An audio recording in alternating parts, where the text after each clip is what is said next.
예배드리게 돼서 참 기쁜 것 같습니다. 여러분도 기쁘시죠? 네, 이 예배 시간 우리들만 기뻐하는 시간이 아니라 주님께서 기뻐하는 시간 되었으면 좋겠습니다. 예배 시간 기쁨으로 주님 앞으로 나아갔으면 좋겠습니다. 다 함께 묵도 드리심으로 주일 2부 예배 하나님께 올려드리도록 하겠습니다.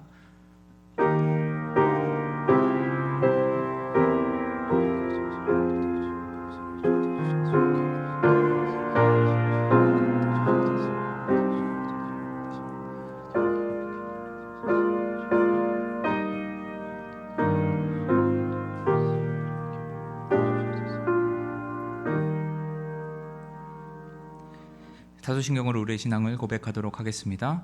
전능하사 천지를 만드신 하나님 아버지를 내가 믿사오며 그 외아들 우리 주 예수 그리스도를 믿사오니 이는 성령으로 잉태하사 동정녀 마리아에게 나시고 본디오 빌라도에게 고난을 받으사 십자가에 못 박혀 죽으시고 장사한 지 사흘 만에 죽은 자 가운데서 다시 살아나시며 하늘에 오르사 전능하신 하나님 우편에 앉아 계시다가 저리로서 산자와 죽은 자를 심판하러 오시리라.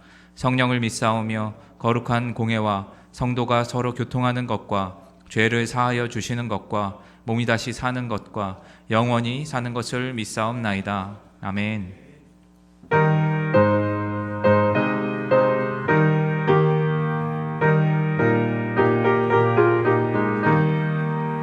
즐겁게 안식할 날 반갑고 좋은 날 내 마음을 편케 하니 즐겁고 기쁜 날 이 날에 천하 만민 다 보좌 앞에서 참되신 삼위일체 다 찬송 부르네. 이 날에 하늘에서 새 양식 내리네. 성회로 모이라고 종소리 울리네. 복음의 밝은 빛은 온 세상 비치며 또 영생물이 흘러 시원케 하시네. 이 주일 지킴으로 새 은혜 입어서 영원히 쉬는 곳에 다 올라갑시다. 성부께 찬미하고 성자와 또 성령 참되신 삼위일체 다 찬송 부르세. 아멘.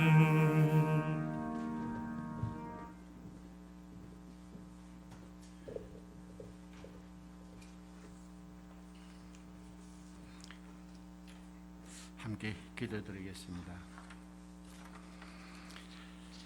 길이요 진리요 생명이신 하나님 아버지, 날마다 저희들에게 한없는 사랑과 은총을 베풀어 주신 그 은혜에 감사와 찬양을 드립니다. 주님의 보혈로 구원받게 하시고 모든 것이 주님의 사랑이요 주님의 은총 속에서 연약하고 부족한 저희들을 사랑으로 지켜주시고 지금까지 인도하셔서 주님을 사모하는 마음으로 기도하면서 머리 숙였습니다.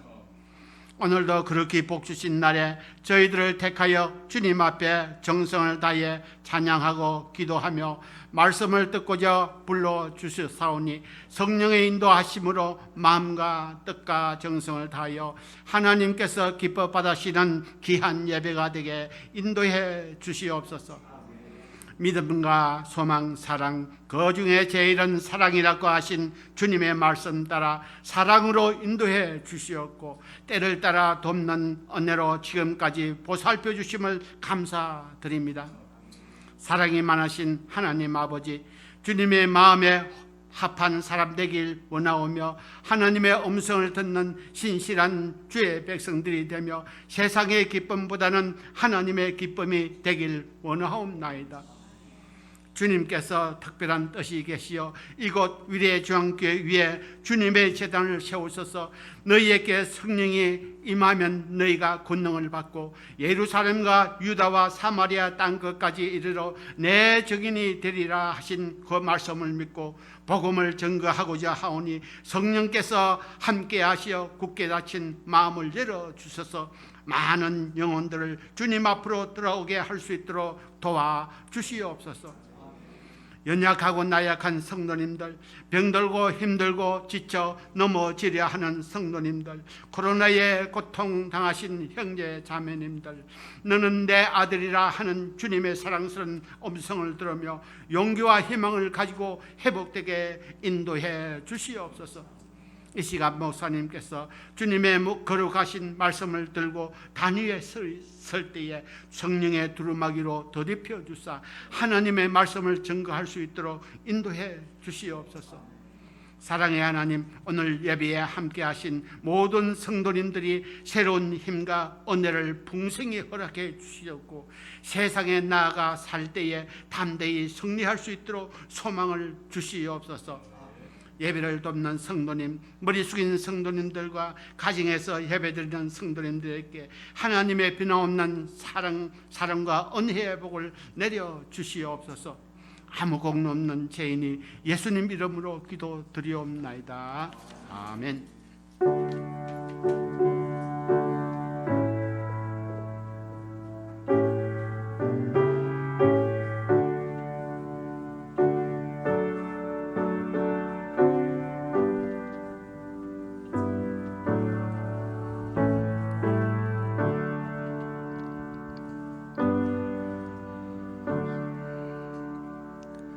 오늘 우리에게 주신 하나님의 말씀은 마가복음 12장 38절에서 44절까지의 말씀입니다. 마가복음 12장 38절에서 44절까지의 말씀입니다. 다 찾으셨으면 한 절씩 교독하시고 44절은 합독하도록 하겠습니다. 예수께서 가르치실 때에 이르시되 긴 옷 입고 다니는 것과 시장에서 문안 받는 것과 회당의 높은 자리와 잔치의 윗자리를 원하는 서기관들을 삼가라. 그들은 과부의 가산을 삼키며 외식으로 길게 기도하는 자니 그 받는 판결이 더욱 중하리라 하시니라. 예수께서 헌금함을 대하여 앉으사 무리가 어떻게 헌금함에 돈 넣는가를 보실세 여러 부자는 많이 넣는데 한 가난한 과부는 와서 2렙돈 곧 한 고드란트를 넣는지라. 예수께서 제자들을 불러다가 이르시되 내가 진실로 너희에게 이르노니 이 가난한 과부는 헌금함에 넣는 모든 사람보다 많이 넣었도다. 함께 읽겠습니다. 그들은 다 그 풍족한 중에서 넣었거니와 이 과부는 그 가난한 중에서 자기의 모든 소유 곧 생활비 전부를 넣었느니라 하시니라. 아멘. 준비하신 예물 하나님께 올려드리도록 하겠습니다.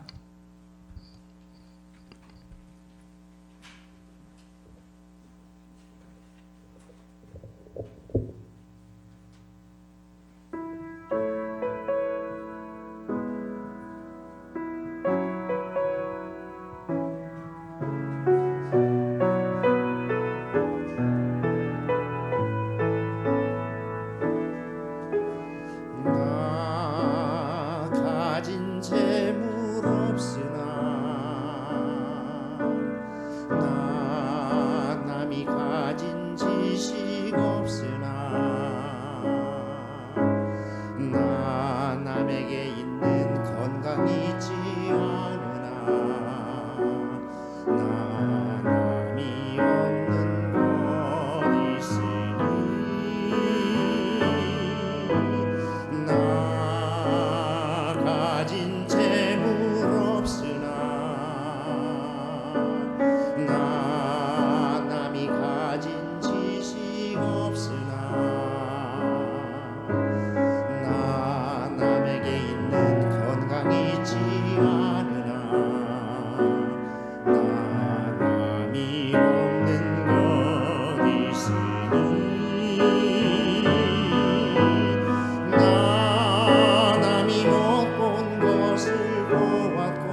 나 남이 듣지 못한 음성 들었고 나 남이 받지 못한 사랑 받았고 나 남이 모르는 것 깨달았네.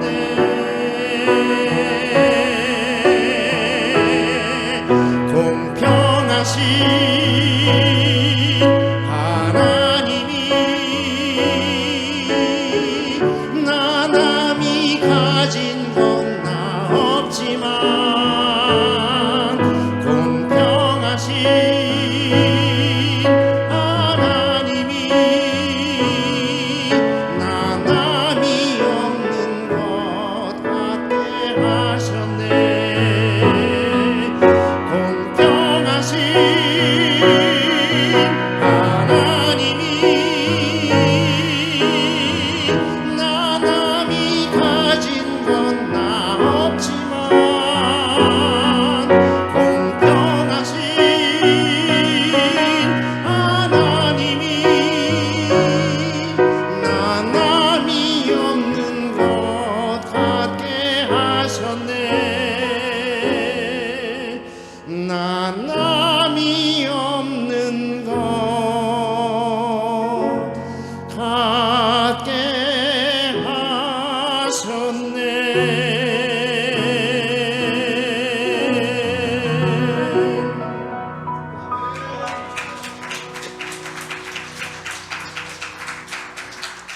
우리 다시 한번 하나님께 영광의 박수 올려드리겠습니다. 기도드리겠습니다. 사랑의 하나님 아버지, 감사와 찬송과 영광을 올려드립니다. 우리의 한 주간의 삶도 주의 손에 있는 줄 믿고 주의 돌보심과 보호하심과 공급하심과 함께하심으로 인해서 이 자리에 서게 된 줄 믿습니다. 아버지 하나님, 홀로 영광 받으실 분은 오직 하나님 한 분뿐인 줄을 알고 이 시간 주님께 마음 다해 뜻을 다해 힘을 다해 예배하고자 경배하고자 나왔사오니 저희들 가운데 성령의 능력으로 힘있게 하여 주시옵기를 원합니다. 아버지 하나님, 이 예배의 주인은 오직 하나님임을 알고 귀한 예물을 들고 나온 주의 귀한 성도들이 있습니다.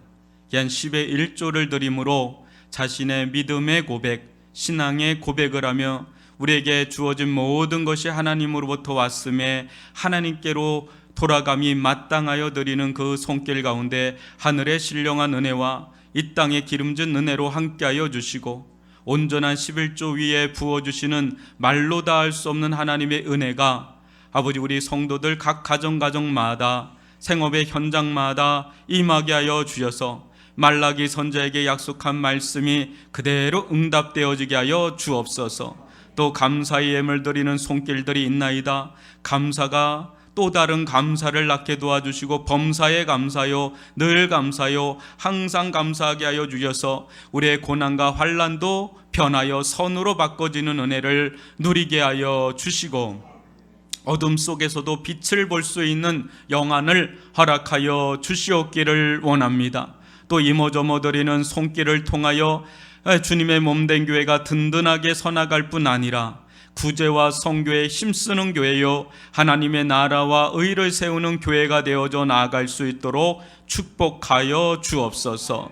아버지 하나님, 코로나19로 인하여 또 여러 가지 경제적 상황으로 인하여 아버지 마음에서는 드리고자 하나 그럴 형편이 없어 눈물로 지새우는 우리 성도들의 마음과 삶을 위로하여 주시고 그 눈물을 닦아주시고 그 길을 열어주시옵기를 원합니다. 막히고 아버지 여러 가지 얽매여 있는 것들로부터 풀리고 열리고 풀어지는 일들 일어나게 하여 주어서 마음껏 주님 앞에 드리고도 남는 복된 가정과 생업의 현장이 될 수 있도록 축복하여 주옵소서.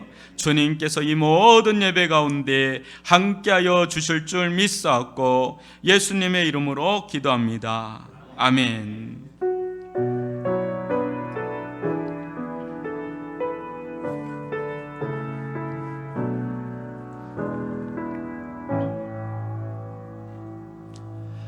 할렐루야.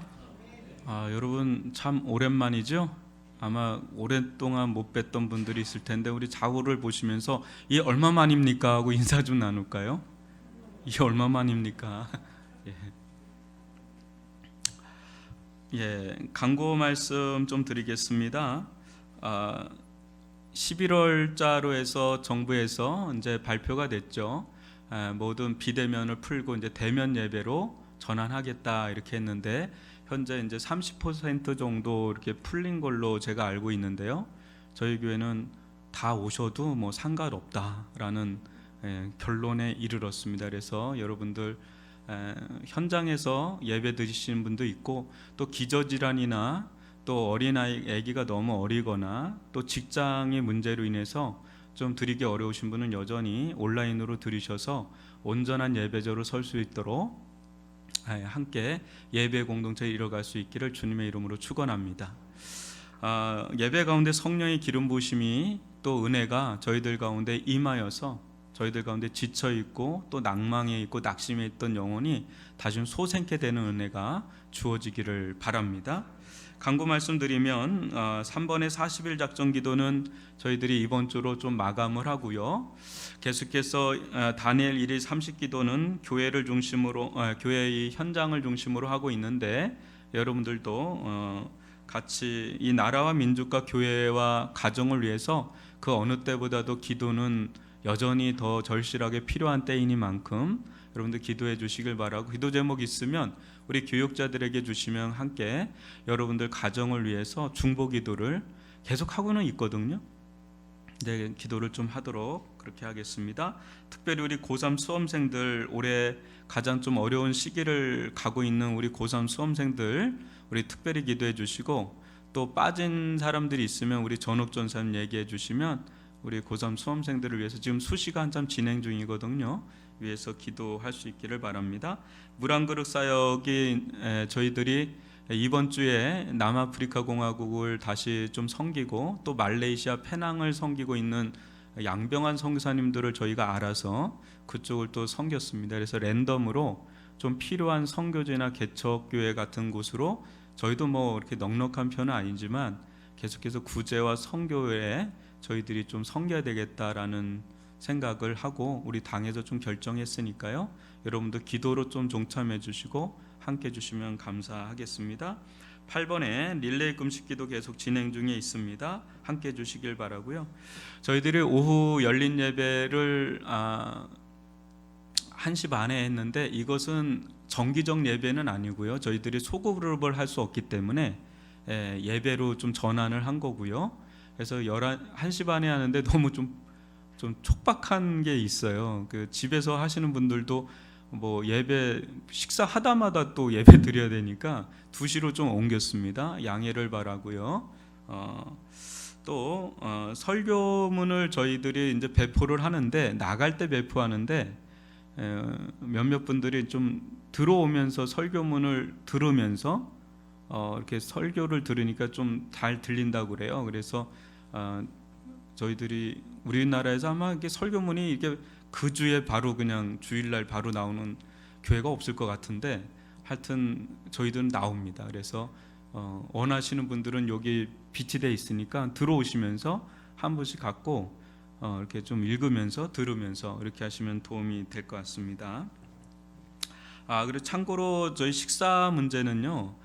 교회에서 치식이 아직까지는 풀리지 않았기 때문에 여러분들에게 좀 양해를 구하고 대신에 좀 사회를 좀 섬긴다는 측면으로 오후 열린 예배까지 참석하고자 하는 분들은 주변에 식당에 가서 좀 섬긴다는 마음으로 같이 식사하시고 또 교제도 나누시고 교회에서는 식사하면 안 되는데 식당은 된다고 그러니까 여러분들 그걸 좀 이해를 해주시고 그래서 교제 나누시고 좀 있다가 이렇게 한 2시경에 오셔도 좋을성 싶습니다. 특별히 예배를 섬기는 분들은 왔다 갔다 좀 어려움이 있어서 그런 분들만 저희가 좀 양해를 좀 구하니까 여러분 이해를 해주시기를 좀 바랍니다.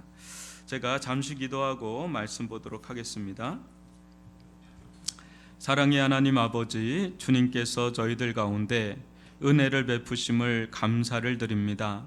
아버지, 한 주간에 분주하고 분유했던 우리의 모든 근심 걱정과 모든 마음들을 좀 내려놓고 이 한 시간 주님께 집중하고자 나왔습니다. 주님을 예배하고자 나왔습니다. 주님을 경배하고자 나왔습니다. 우리의 눈가기가 주께 고정되게 도와주시고 저희들 가운데 들려주시는 주님의 음성 속에 저희들이 생명을 얻고 은혜를 얻고 일어나는 그런 은총을 베풀어 주옵소서. 주님께서 함께하여 주실 줄 믿습니다. 예수님의 이름으로 기도합니다. 아멘. 오늘은 세상에서 가장 큰 돈, 두렙돈이란 주제로 함께 말씀을 나누도록 하겠습니다. 지난주 우리는 당신은 누구의 영향력 아래 있습니까? 란 주제로 함께 말씀을 나누었습니다. 한 주간 돌아서면 언제 지나간지도 모르게 어느 순간 이 자리에 또 앉아 있는 거예요. 그렇게 한 주간에 그렇게 빨리 지나가는데 그렇다고 해서 또 별일이 없었느냐? 많은 일들이 또 이 한 주간에도 또 일어나지요. 여러분들에게 가장 영향을 미치는 대상은 무엇입니까? 누구입니까? 다시 이 질문을 받는다면 어떤 말을 할지 궁금합니다. 요즘에 사춘기 자녀를 둔 부모, 특히 자녀를 가까이서 돌보는 엄마는 아이들의 이 말 한마디 한마디, 행동 하나하나에 천국과 지옥을 오갈 정도로 그렇게 힘겨움을 겪을 때가 있습니다. 심지어 심하게 엇나가는 자녀로 인해서 눈물로 밤을 지샌 날이 하루 이틀이 아니요. 마음이 너무 아프고 슬프다 예수님을 만난 이들이 얼마나 많은지 모릅니다. 나에게 절대적일 정도로 영향을 미치는 대상은 한 인생의 길을 완전히 뒤바꿔 놓을 정도로 막강하지 않습니까? 결혼하면서 아내, 결혼하면서 남편의 인생은 또 바뀌는 거죠. 아이들이 나오면서 또 바뀌는 거죠. 여러 가지 그런 일들이 일어납니다. 그래요. 그 대상이 나에게 영향을 미치는 대상이 누구냐에 따라서, 무엇이냐에 따라서 살리는 영향을 받을 수도 있고 또 파괴적인 영향을 받을 수도 있습니다. 그러나 동시에 우리가 생각해 볼 것은 이것입니다. 왜 그 대상이 나에게 절대적 영향을 미치도록 했는가라는 것입니다. 어쩔 수 없는 관계라서요. 끊을 수 없는 관계라서요. 벗어날 수 없는 관계라서요. 너무 사랑하는 관계라서요. 등등 말을 할 수가 있겠습니다. 삶의 문제가 저마다 다양하고 또 복잡해요. 무엇이라 한마디로 말하기는 어렵지만요. 여기서 우리가 생각해 볼 것은 영향력은 또 다르게 권위의 문제로 이어진다는 겁니다. 무슨 말이냐면 우리는 스스로 권위를 부여한 대상에 영향을 받습니다. 그 대상에게 우리는 언제나 열려 있죠. 아무 남자에게나 열려 있는 게 아니잖아요. 내 남편에게나 내 인생이 열려 있는 것처럼, 아무 여자에게나 열려 있는 게 아니라 내 아내에게만 열려 있는 것처럼, 그 대상은 나에게 들어와서, 내 인생에 들어와서 자유롭게 영향력을 행사하기 시작합니다. 직장 상사가 됐던, 또 나라의 어떤 정부가 됐던, 나라가 됐던, 그래요. 혹 나의 의지와는 상관없이 권위를 행사할 수 있는 대상도 또 있습니다. 이렇든 저렇든 나에게 가장 권위 있는 대상이 곧 영향력 1순위죠. 나머지는 다 그것을 기준으로 질서가 정해집니다. 가장 권위 있는 것이 나머지 것들을, 이렇게 질서를 지어주는 거죠. 정말 우리 속 깊은 곳에 가장 큰 권위로 작용하는 것이 무엇인가? 그것이 우리의 인생에서 일어나는 수많은 일들 가운데 어떻게 나타나는가? 그것을 오늘 말씀을 통해 살펴볼 수 있기를 바랍니다. 제가 이렇게 말씀을 드리는 이유는 계속해서 우리가 살펴보는 이 말씀들이 다 예수의 권위를 둘러싸고 나오는 문제들이기 때문에 그런데요. 마가복음 11장 28절 읽어볼까요? 시작. 이르되 무슨 권위로 이런 일을 하느냐? 누가 이런 일을 할 권위를 주었느냐? 여러분, 예수님의 실질적인 권위를 여러분들은 어느 정도로 인정하십니까? 아주 여기서 중요한 건 실질적으로라는 얘기입니다. 실질적으로 예수님의 권위를 여러분들은 일상의 삶에서 어느 정도로 인정하시는가? 하나님의 권위를 실질적으로 어느 정도로 받아들이고 있는가라는 겁니다. 이에 따라서 우리의 실질적인 삶도 바뀝니다. 그렇지 않아요? 그 당연한 거잖아요. 나에게 어마어마한 영향력을 미치고 있다면 권위 있게 다가오는데 그것에 그 영향권 아래 가장 큰 영향을 우리가 받으니까. 나에게 닥친 삶의 문제를 바라보는 시각도 달라져요. 나에게 가장 권위 있게 다가오는 것으로 인해서 나에게 닥친 삶의 문제도 그 시각도 또 세상을 바라보는 어떤 잣대도 또 나에게 닥쳐온 모든 일에 대한 해석도 다 달라지기 마련이죠. 나에게 가장 권위 있게 다가오는 것, 그것이 나의 문제를 해석하고 결정짓고 방향을 잡게 만들어버리죠. 우리 모두는 하나님을 인정하는 자임을 전제하고 오늘은 나는 하나님의 계명 위에 서 있는 자인가 아님 하나님의 계명 아래 서 있는 자인가 라는 실질적인 주제로 함께 말씀을 나누고자 합니다. 여러분도 아시다시피 일전에 이 성경 전문 해석자인 이 서기관 한 사람이 예수님께 매우 중요한 질문을 해왔습니다. 마가복음 12장 28절인데요. 모든 계명 중에 첫째가 무엇이니까? 이때 예수님은 613개나 되는 계명들을 매우 심플하게 요약 정리해서 엑기스를 말씀하셨는데 그것이 마가복음 12장 29절로 31절입니다. 한번 교독으로 읽어볼까요? 예수께서 대답하시되 첫째는 이것이니 이스라엘아 들으라 주 곧 우리 하나님은 유일한 주시라. 내 마음을 다하고 목숨을 다하고 뜻을 다하고 힘을 다하여 주 너의 하나님을 사랑하라 하신 것이요. 둘째는 이것이니 내 이웃을 내 자신과 같이 사랑하라 하신 것이라. 이보다 더 큰 계명이 없느니라. 아멘. 동전의 양면과 같은 이 두 계명이 모든 계명을 다 포괄한다고 말씀하십니다. 그것은 곧 하나님의 사랑을 담아 이웃을 사랑하는 것, 그것입니다. 뭐라고요? 하나님의 사랑을 담아 이웃을 사랑하는 것, 이것이 계명의 가장 첫째라는 겁니다. 그러나 제가 아무리 예수님께서 계명의 첫째와 둘째를 말씀하셔도 이 권위의 문제가 해결되지 않으면 이 말씀은 일개 한 사람의 의견에 불과해질 것입니다. 만약 당시 예수님보다 더 권위 있는 자로 인정받는 자가 있어서 그 자가 이에 대해 다른 말을 하였다면 예수님의 말씀보다 그 자의 말이 더 권위 있게 영향력을 미쳤을 것입니다. 그래야여 예수님은 자신을 피력하신 것입니다. 그것이 지난주에 살펴본 것입니다. 한마디로 자신이 누구인지에 따라서 이 계명이 하나님의 계명이 될 수도 있고 한낱 수많은 사람 중 한 사람의 말에 지나지 않을 수도 있는 그런 것이지요. 당시 이스라엘 사람들이 가장 권위 있게 인정하는 사람은 다윗이었습니다. 다윗의 위상이 어느 정도였냐면 심지어 장차 오리한 메시아, 이 그리스도, 그마저도 그의 후손이다 자손이다 할 정도로 아주 막강했습니다. 다윗 가라사대 하면 모든 것이 평정될 정도로 다윗은 대세였던 거죠.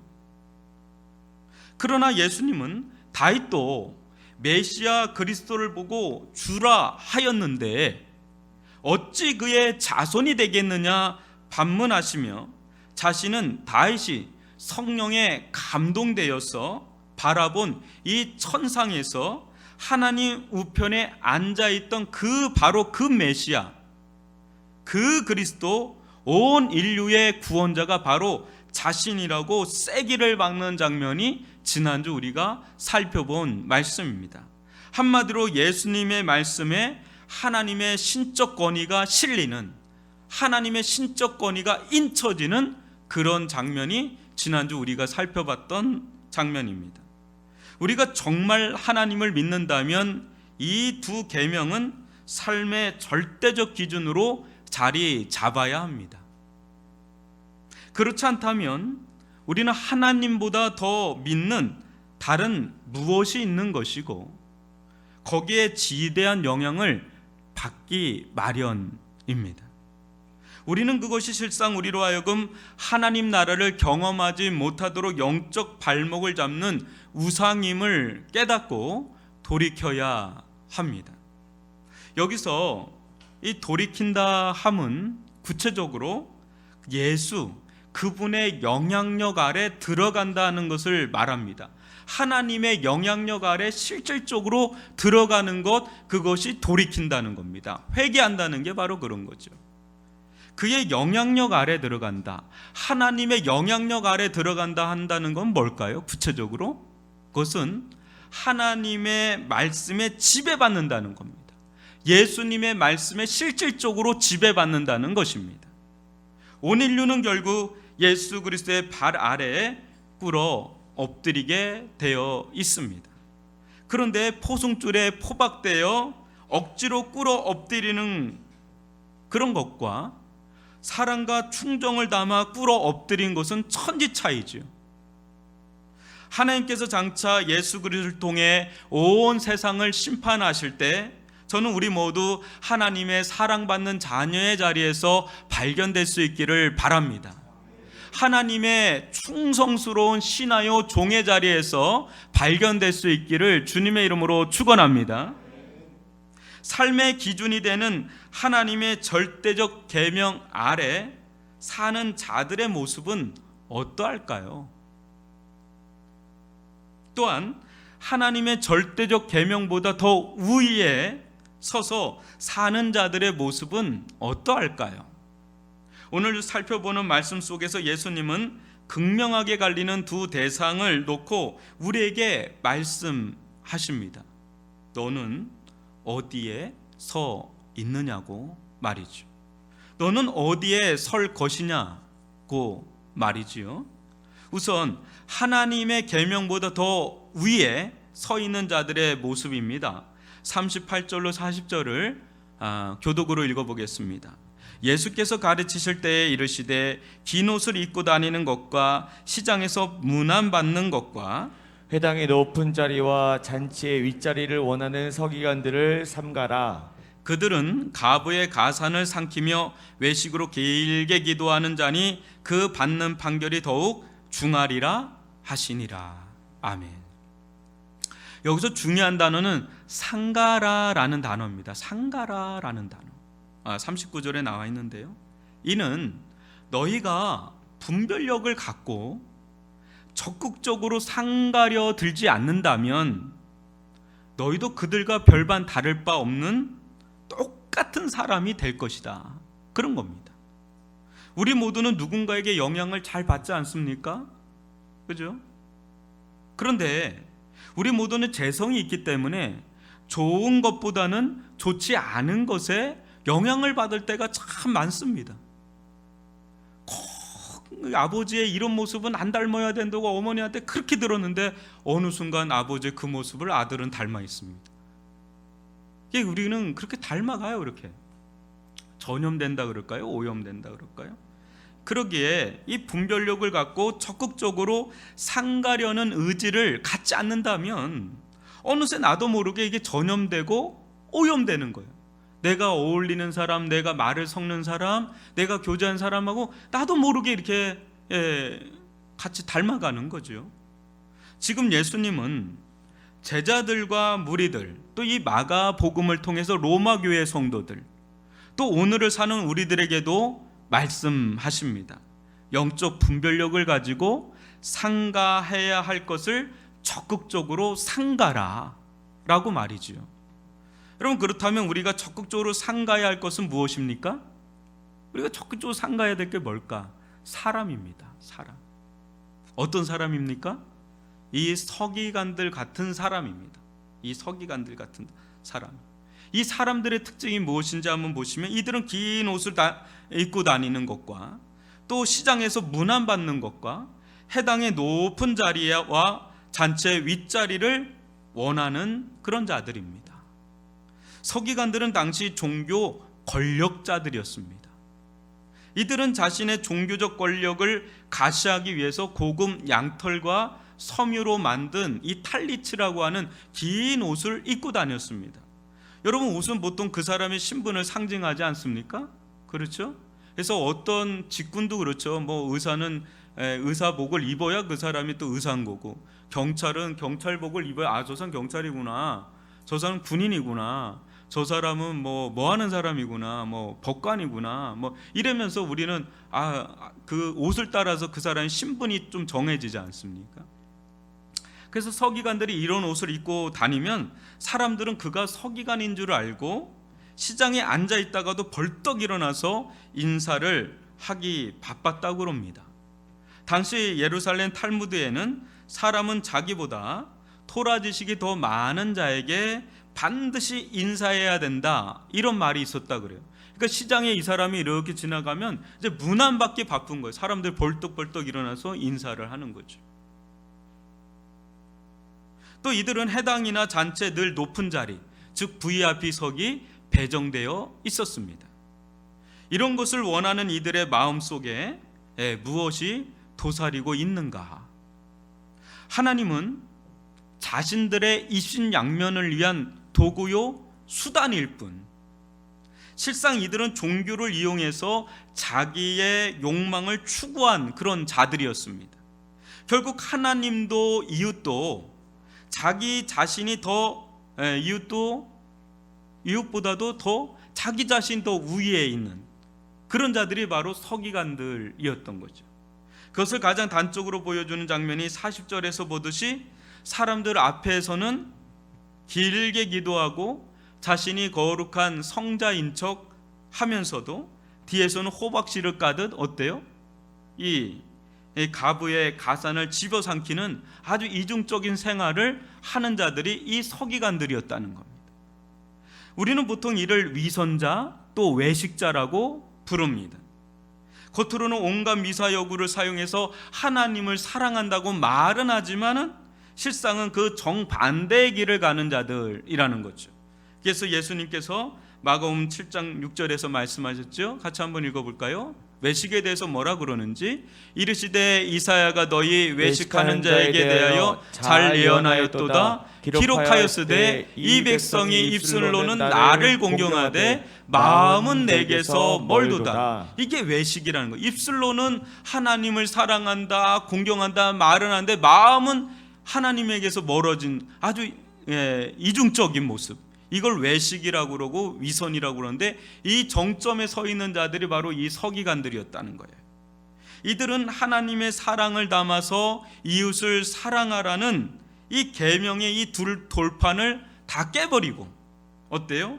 그 위에 군림하고 서서 하나님도 이용하고 계명은 무시하고 이웃도 무시하고 이용하는 그런 종교적 사기꾼과 같은 그런 자들처럼 전락해버려 있는 것을 보게 됩니다.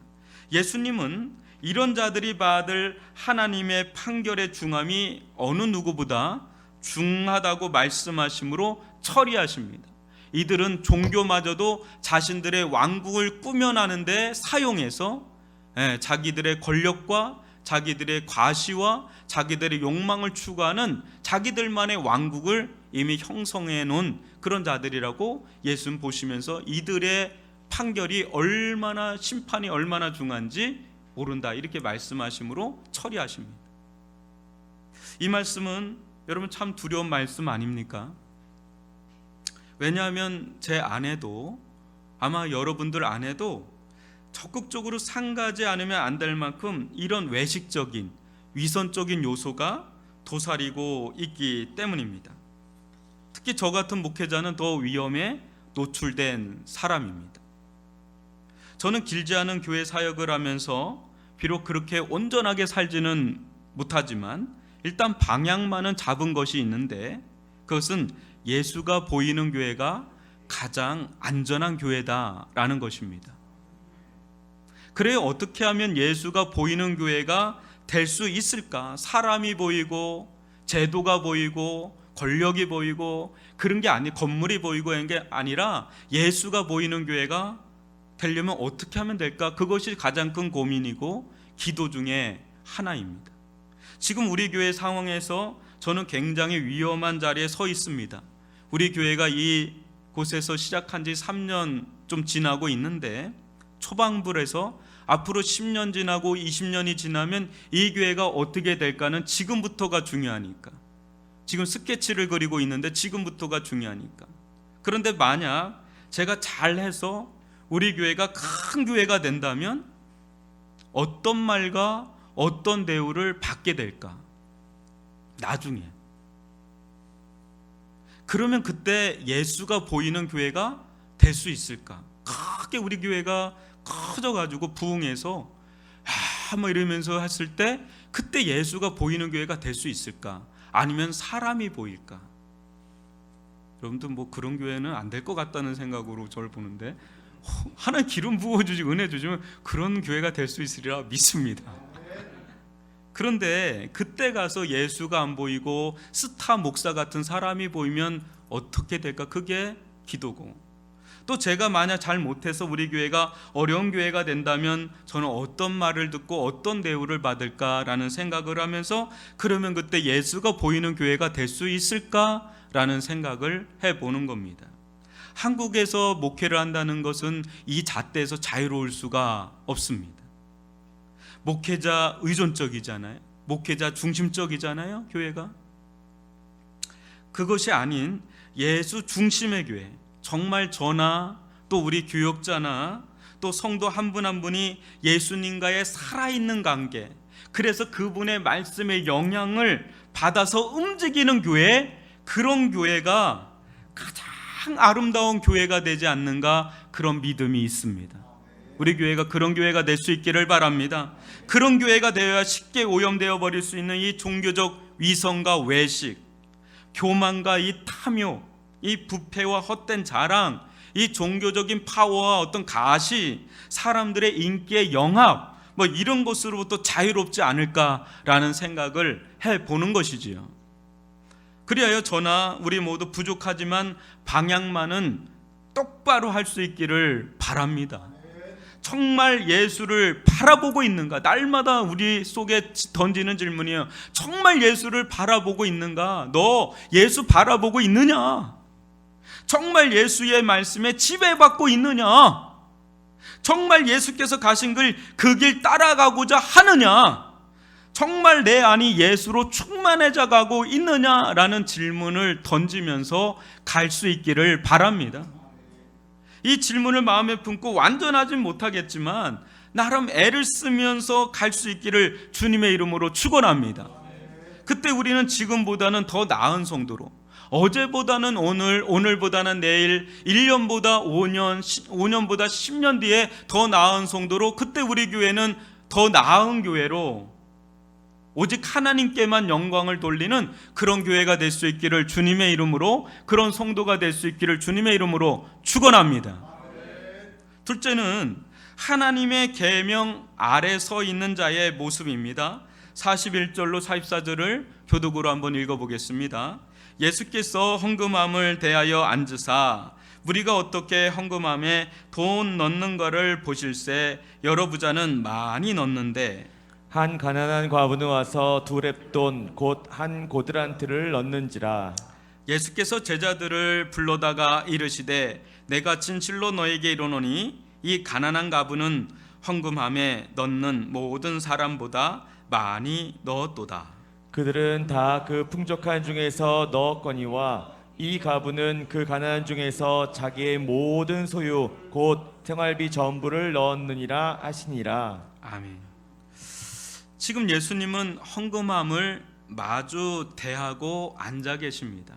얼마나 불편한 모습입니까?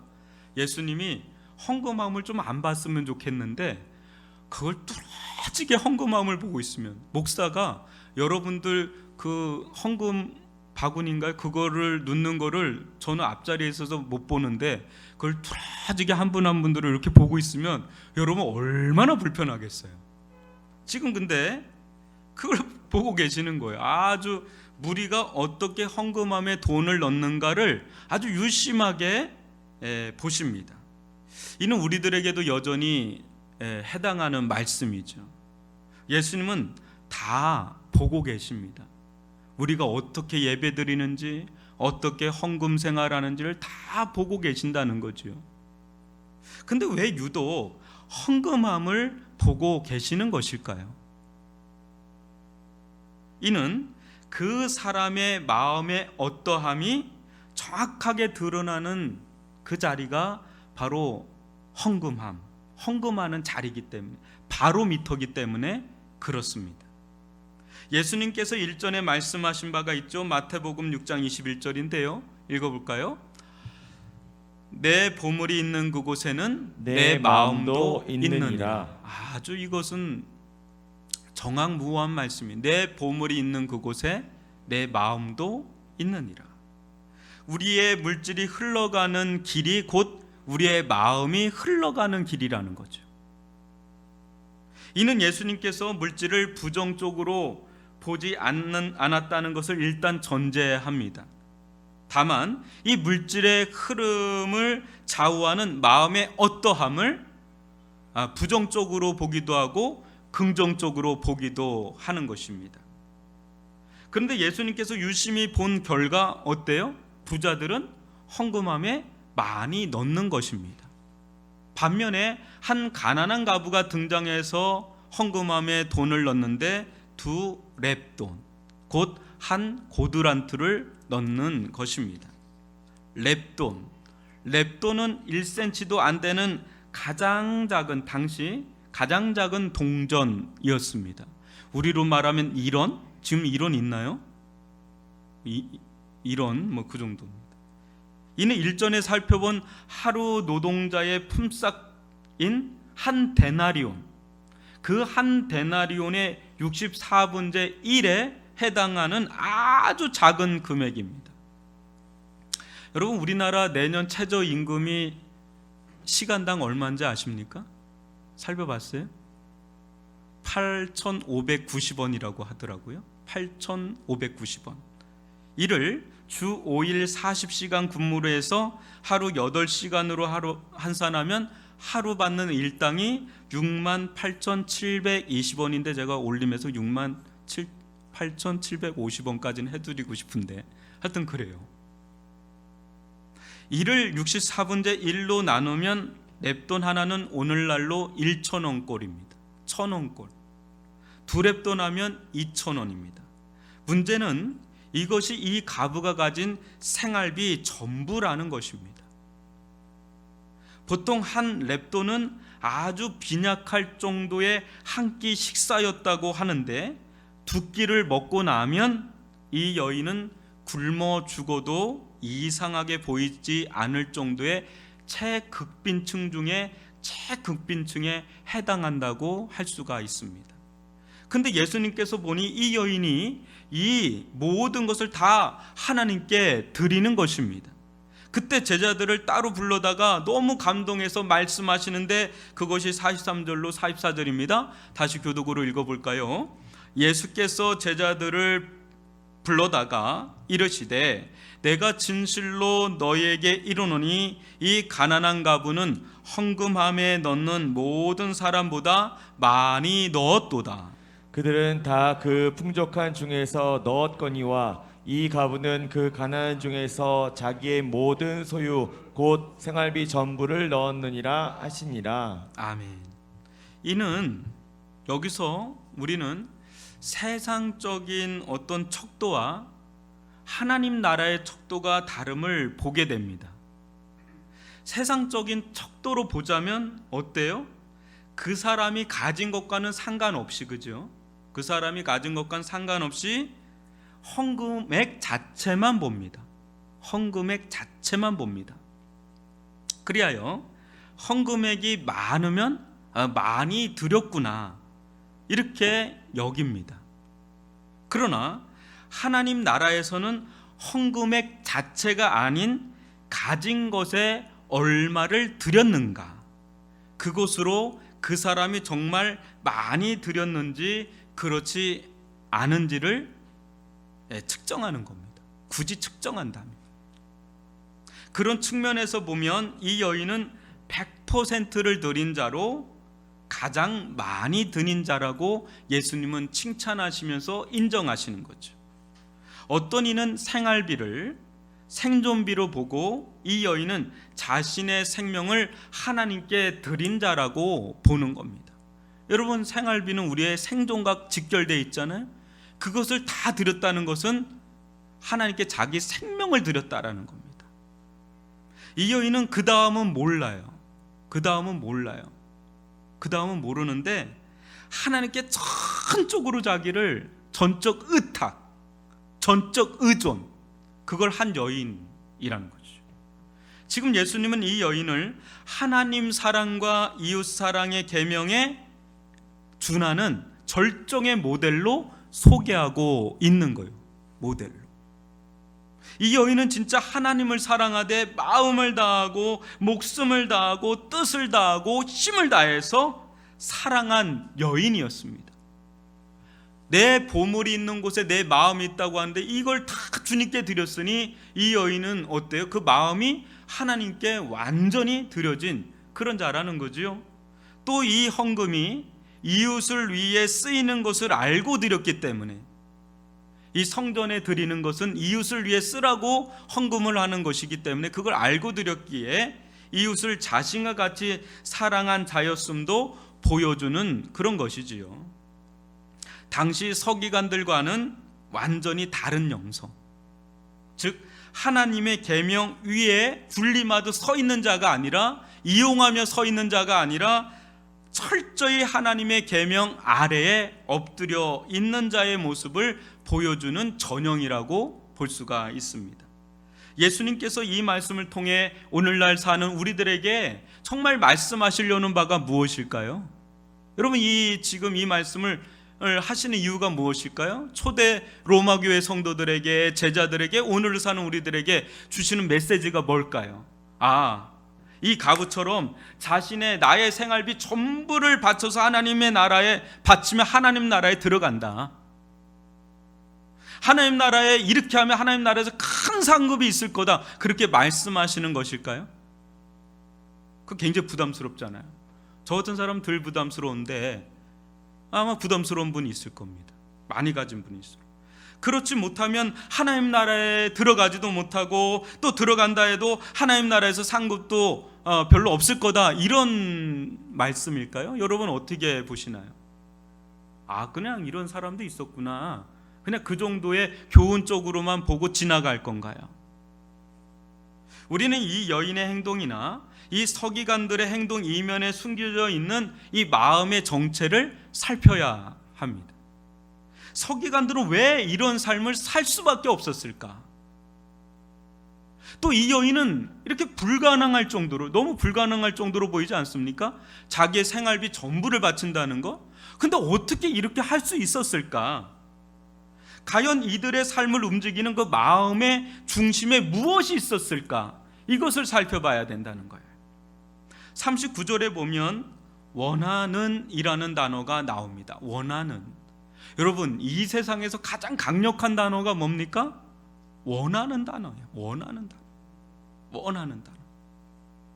결국 사람은 자기가 원하는 것을 따라 살잖아요.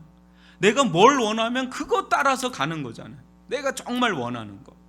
근데 이 힘이 너무 강해서요, 그걸 꺾을 수가 없어요. 그러니까 알코올 중독에 걸린 사람은 알코올이 나쁘다는 거 정도는 인지합니다. 근데 이거를 못 이겨요. 이게 강렬한 욕망, 내가 원하는 거, 강렬하게 원하는 것을 꺾을 수가 없단 말이에요.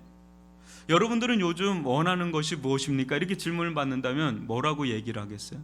목사님, 저는 이런 걸 원해요. 저는 이런 걸 원해요. 저는 이렇게 되기를 원해요. 그거대로 여러분은 따라가려고 애를 쓰면서 살 겁니다. 자기가 원하는 것을 성취하려고, 이루려고 아마 그 길을 아마 어떻게든지 하려고 애를 쓰면서 갈 겁니다. 그죠? 서기관들의 원함과 한 가난한 과부의 원함이 다른 겁니다. 그 다름이 다른 인생의 길을 내고 있는 거예요. 그래서 서기관들의 길과 이 가난한 과부의 길이 달라지는 거죠. 세상적으로 보자면 당시 이 서기관들은 일종의 성공한 자들입니다. 굉장히 현실적인 자들이라고 제가 얘기했죠. 이 포로기에 가장 많은 권력과 가장 많은 부를 가지고 있었던 자들이니까 롬에 빌붙어서 또 종교적인 자리에 위치해서 얼마나 많은 걸 누리고 얼마나 성공한 자인지 많은 사람들이 문안하고 인사하고 벌떡벌떡 일어나고 VIP석에 그 사람이 배정돼 있고 이러면 성공한 자 아닙니까? 반면에 이 한 가난한 과부의 길은 완전 미친 짓이에요. 미쳐도 이렇게 미친 게 아니에요. 안 그렇습니까? 세상적으로 눈으로 보면 이거 뭐 하자는 거예요? 어떻게 자기 생활비 전부를 드릴 수 있습니까? 내가 살아야 하나님도 있는 거 아닙니까? 내가 살아야 헌금도 있고 내가 살아야 봉사도 하고 섬김도 하고 내가 살아야 이웃도 있고 그런 거 아닙니까? 내가 죽기 직전인데 뭘 하나님을 찾고 뭘 이웃을 찾고 뭐 헌금을 하고 그럴 여력이 어디 있어요? 완전 미친 짓이죠. 좀 더 이 여인을 좀 더 이해하자면 이렇게 볼 수도 있겠어요. 이판사판 어차피 이리 주거나 저리 주거나 매 한 가지인데, 이 죽는 것은 정한 것인데 이왕 죽을 거 얼마 되지도 않는 2,000원 그냥 하나님께 다 바치고 난 죽어버리련다. 이렇게 하면 좀 이해가 좀 될 것 같습니다. 그러나 주님의 눈으로 보자면 상황은 전혀 다릅니다. 하나님의 심판의 정도가 저마다 차이가 있다고 성경은 말씀해요. 지옥에 갔는데 심판을 받는데 똑같이 심판받는 게 아니라 심판에 차등이 있다고 말씀하십니다. 근데 서기관들의 길은 가장 중한 심판이 기다리는 미친 길이라고 말씀하는 거예요. 오히려 그 전혀 다른 얘기를 하시는 거예요. 전혀 다른 관점으로. 반면에 이 한 가난한 과부의 길은 하나님 나라에서 일종의 가장 큰 성공을 한 길이다, 이렇게 보시는 거예요. 그럼 이해가 가십니까? 이게 인간적으로 보고 세상적으로 보면 도저히 이해가 가지 않는 공식인데 하나님 나라에서는 이 여인이 가장 큰 성공을 한 자다. 세상 어느 누구도 이 여인처럼 하나님께 이루 말할 수 없이 풍성하게 헌신하고 사랑한 자가 없을 정도라고 예수님이 말씀하시는 거예요. 자기의 모든 소유를 드릴 정도로 하나님을 사랑하니까, 이웃을 사랑하니까 이 여인이 가장 부자라고 말씀하시는 거예요.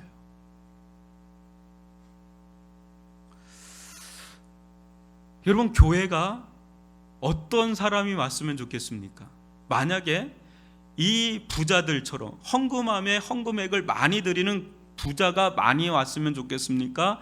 아니면 둘의 돈밖에 없는 그런 그 모든 걸 다 내어드린 이 과부 같은 사람이 왔으면 좋겠습니까?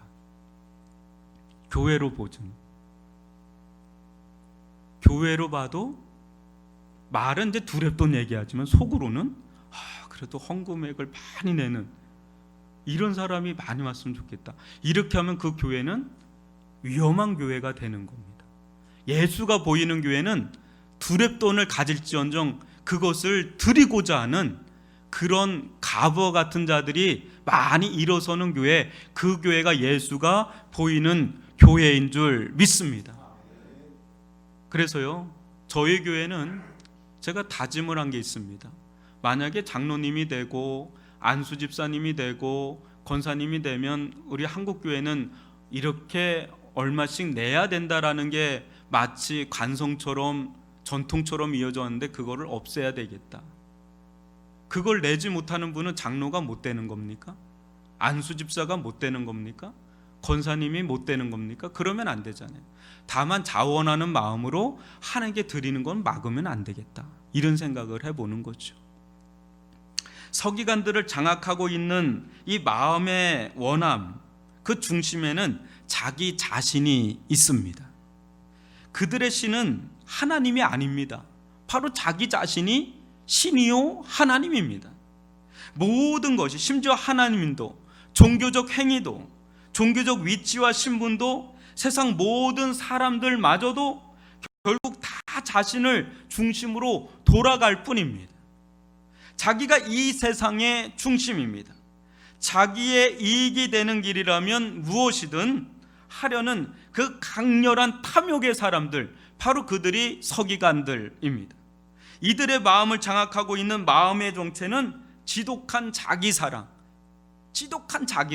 그 이상도 그 이하도 아닙니다. 언제나 자기중심적으로 모든 것을 바라보니까 하나님도 자기중심적으로 바라보고, 하나님의 말씀도 자기중심으로 바라보고, 가부들도 자기중심적으로 바라보고, 모든 것을 자기중심적으로 바라보니까 어느 순간에 하나님 영적 교만에 빠져서 하나님의 말씀 위에 서서 군림하고 있는 그런 자들로 전락해져 있는 것을 보게 되는 거죠.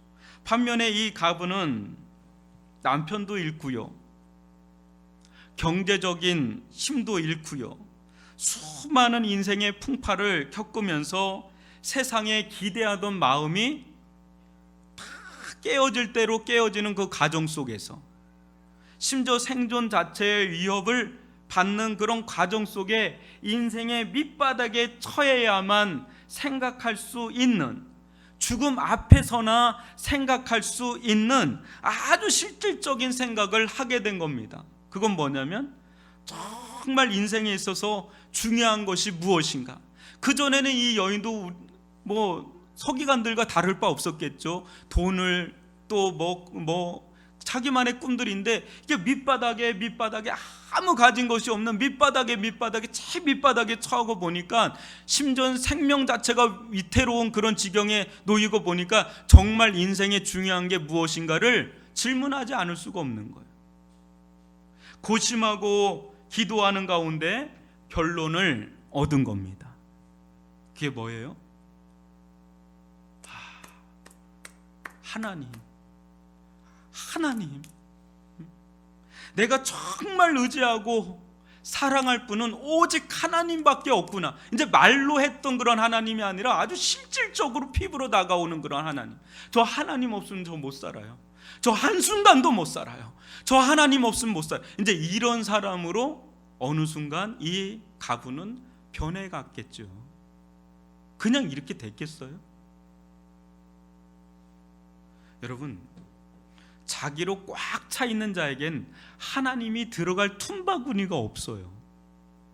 그런데 자기가 완전히 깨어지고 부서지고 아무것도 없는 그런 여백, 자기 안에 공백이 많은 사람일수록 하나님으로 채워지는 은혜가 있을 줄 믿습니다.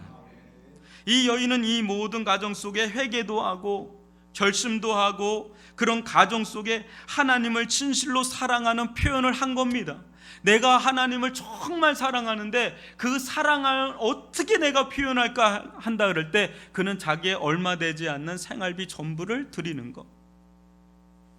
또 이것이 비록 보잘것없어 보여도 이게 하나님께 드려지면 누군가에겐 이게 도움이 되겠구나, 나보다 누군가 더 도움이 되겠구나 하는 그런 심정으로 이웃사랑하는 그런 마음으로 이 두 렙돈, 곧 한 고두란트를 드린 것입니다. 사랑하는 성도 여러분, 우리들은 어디에 최상의 가치를 두고 무엇을 강하게 원하는 자들입니까? 서기관들처럼 자기 자신의 욕망입니까? 아님 하나님과 또 함께 살아가는 이웃, 그들입니까? 여러분, 하나님이 보이십니까? 사람이 보입니까? 아니면 내가 너무 크게 보입니까?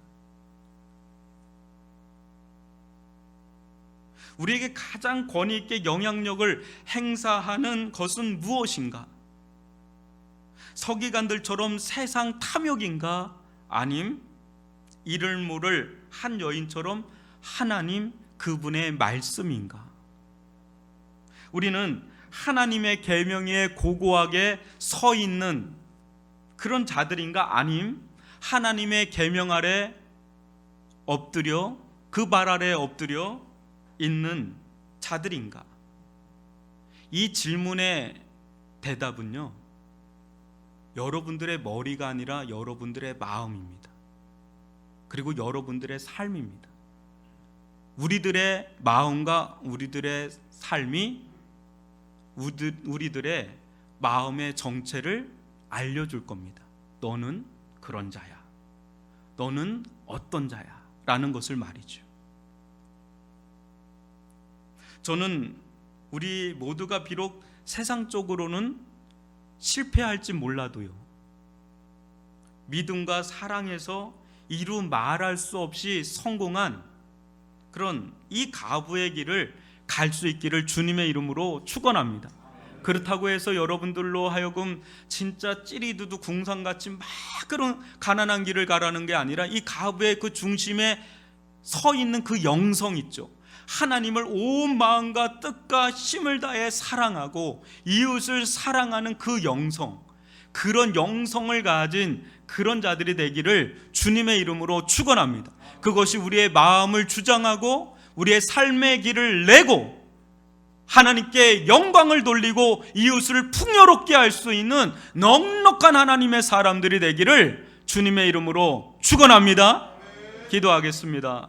사랑의 하나님 아버지, 오늘 말씀을 들으면서 저희들의 인생의 길을 돌아보지 않을 수가 없습니다. 아니, 우리들의 마음의 중심을 살펴보지 않을 수가 없습니다. 우리는 어디에 있는 자입니까? 하나님 위에, 하나님의 말씀 위에 있는 자입니까? 아니면 하나님의 말씀 아래, 하나님 아래 있는 자들입니까? 우리의 마음을 주장하고 있는 것은 과연 무엇입니까? 아버지, 한 가난한 가부를 통하여서 우리는 너무나 많은 도전을 받습니다. 하나님을 마음과 뜻과 힘과 목숨을 다해 사랑한다는 것이 무엇인지, 또 이웃을 사랑한다는 것이 무엇인지, 또 아버지 하나님의 말씀 아래에, 하나님의 발 아래에 있다는 것이 무엇인지 우리는 보게 됩니다. 서기관들 같은 그 길을 거부하게 도와주시고, 이름도 없이 빛도 없지만 이 한 가난한 가부가 보여진 그 믿음의 길, 그 사랑의 길, 그 길을 우리도 걸어갈 수 있도록 인도하여 주어서 날마다 하나님 나라의 그 풍요함을 경험하는 그런 믿음의 친백성들 되어지기를 원합니다. 함께하여 주시고 붙들어 주옵소서. 예수님의 이름으로 기도합니다. 아멘. 우리 다 같이 일어나셔서 주의 나라가 임할 때 찬양합니다.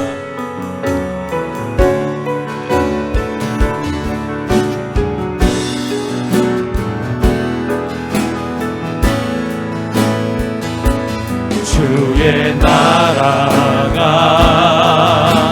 임할 때 하나님 임재하실 때 예배가 회복되며 기적은 일어나네. 전능하신 주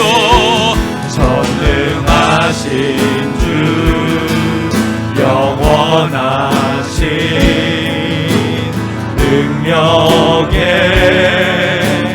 통치자 자유가 선포되어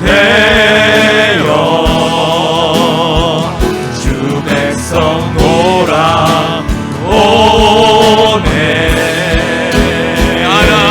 하나님 나라 임하소서. 영광과 존귀 능력과 위엄 놀라운 사랑의 기적의 하나님 지금 이곳에 오소. 주 높고 위대하심을 크게 외쳐 선포하네. 만왕의 왕 주 하나님 지금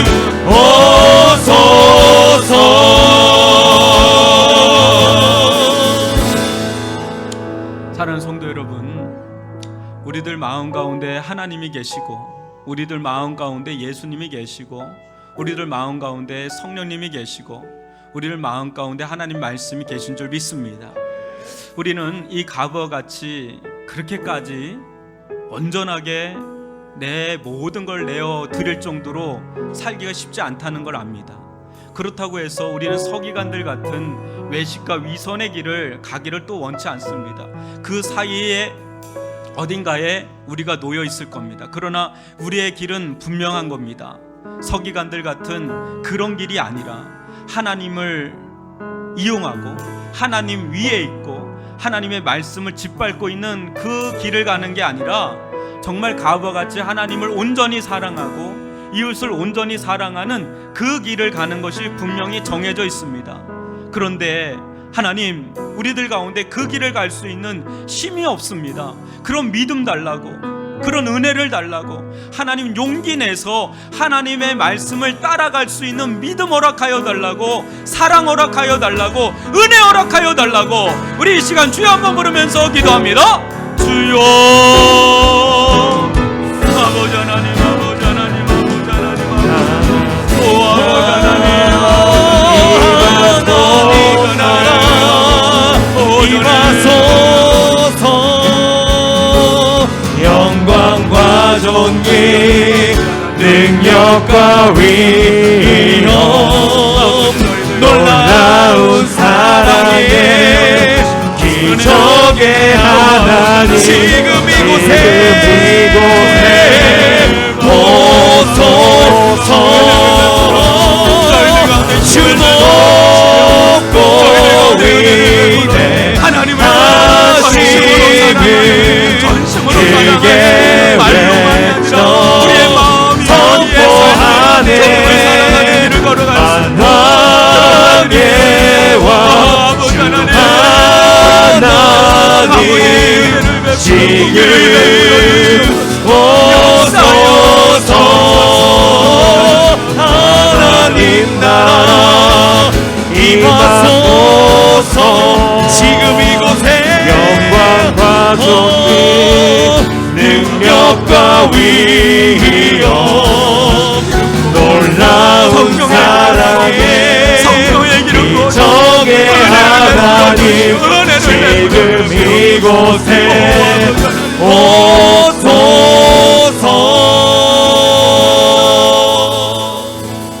이제는 우리 구주 예수 그리스도의 은혜와 하나님 아버지의 극진하신 사랑하심과 성령의 감화감동 교통하심이 서기관들의 외식과 위선의 길은 상가며 이 가난한 가부가 보여준 하나님을 향한 지고지순한 지극한 사랑과 이웃을 향한 그 사랑의 길을 믿음으로, 은혜로, 사랑으로 용기 내어 걸어가고자 결단하며 헌신하며 다짐하는 이 자리에 머리 숙여 있는 이들과 온라인으로 각 처소에서 예배드리는 모든 성도들 그 머리 위에, 또 그 가정과 자녀와 생업의 현장 위에, 또 이 나라와 민족과 세계 열방 곳곳 위에, 또 세계 곳곳에서 수고와 헌신을 아끼지 아니하는 선교사님들과 그들의 사역 위에, 또 세계 곳곳에서 서기관들의 길이 아닌 이 가부의 믿음의 길, 사랑의 길을 걷고자 헌신하며 다짐하며 결단하는 모든 뭇성도들 그 머리 위에 이제로부터 영원토록 함께 있을지어다. 아멘.